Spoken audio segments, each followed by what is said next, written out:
ऐसे वक्त पे हम लोग मजबूर होके पंचायत कर रहे हैं।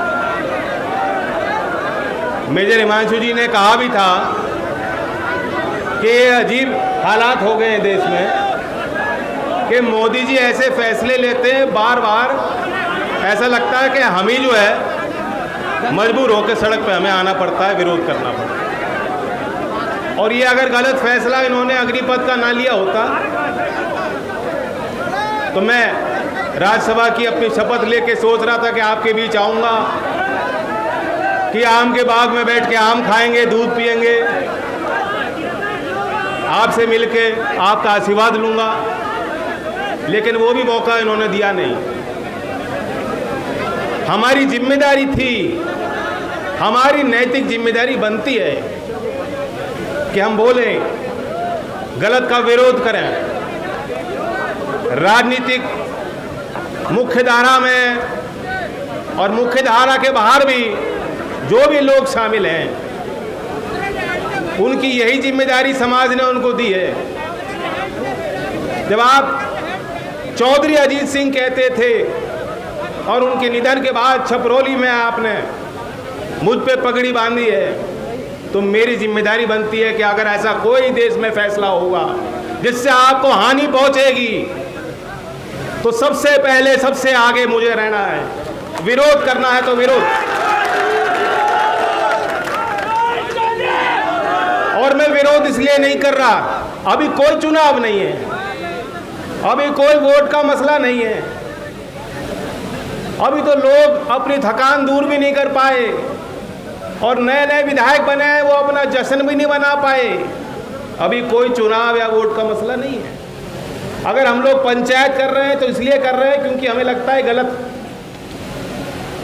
लेकिन हमें और आपको सतर्क रहना है। ये एक शुरुआत है। इनके पास एक अपनी बड़ी फौज है, ये हमारे देश की फौज के साथ खिलवाड़ कर रहे हैं और अपनी फौज को लगा रहे हैं काम पे। और उनका उद्देश्य ये है कि समझाओ, लोगों को बताओ कि बहुत अच्छा फैसला लिया है मोदी जी ने। और हमारे बीच के कई इस तरह के लोग होंगे जहां बच्चे सुबह दौड़ लगाते हैं, शाम को दौड़ लगाते हैं, ट्रेनिंग करते हैं। गांव में आपके पास आरएसएस के लोग आएंगे और कहेंगे भाई तुम विरोध मत करो, तुम्हारी बड़ी अच्छी नौकरी लगने जा रही है। आनंद महिंद्रा साहब ने कहा है कि महिंद्रा में आपको नौकरी लगेगी। रतन टाटा जी ने कहा है कि आ जाओ, टाटा के दरवाजे तुम्हारे लिए खुले हैं। अदानी जी कह चुके हैं, हमारे कैलाश विजय गर्गिया भी कह चुके हैं कि 4 साल बाद क्या होना है। मैं पूछना चाहता हूं, आपने तो देखा ही है, मुजफ्फरनगर में भी बीजेपी का कार्यालय होगा।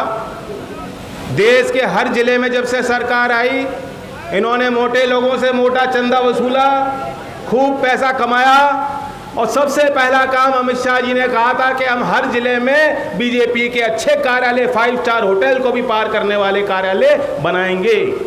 और उन्होंने बड़े पैमाने पे देश के दूर दराज के क्षेत्रों में, आज जहां कोई सुविधा आम जनता के लिए नहीं होगी, लेकिन बीजेपी का आलीशान कार्यालय आपको मिल जाएगा।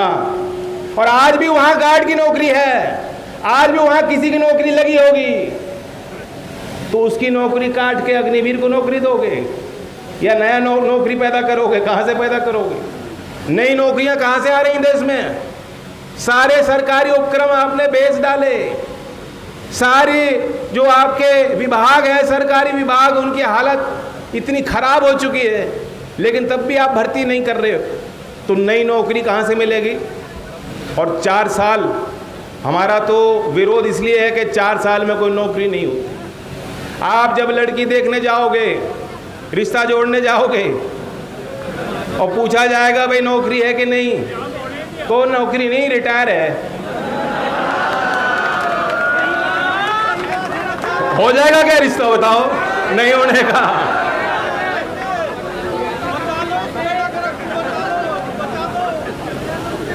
नहीं, मेरी तो हो गई, लेकिन आपकी चिंता तो मैं करूंगा।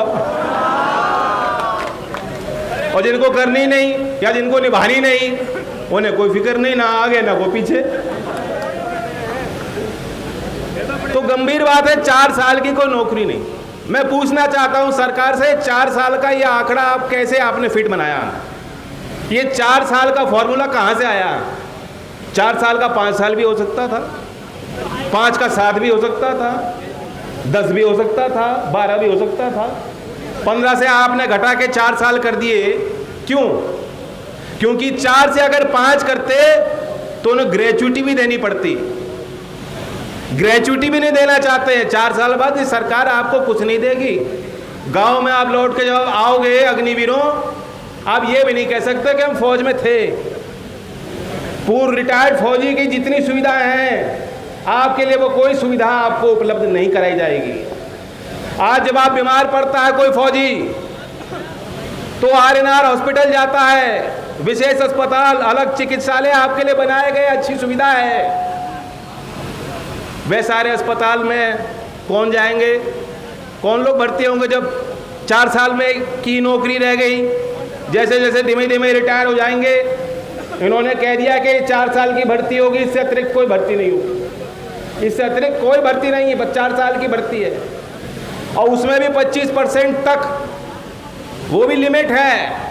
ये नहीं कहा कि 25% लेंगे, कोई ज़रूरी नहीं है कि 25% लेंगे।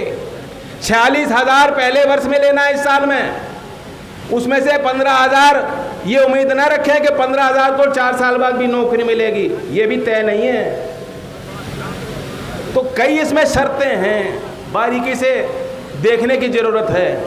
और हम और आप तो पहले ही समझ गए कि इनकी मंशा क्या है।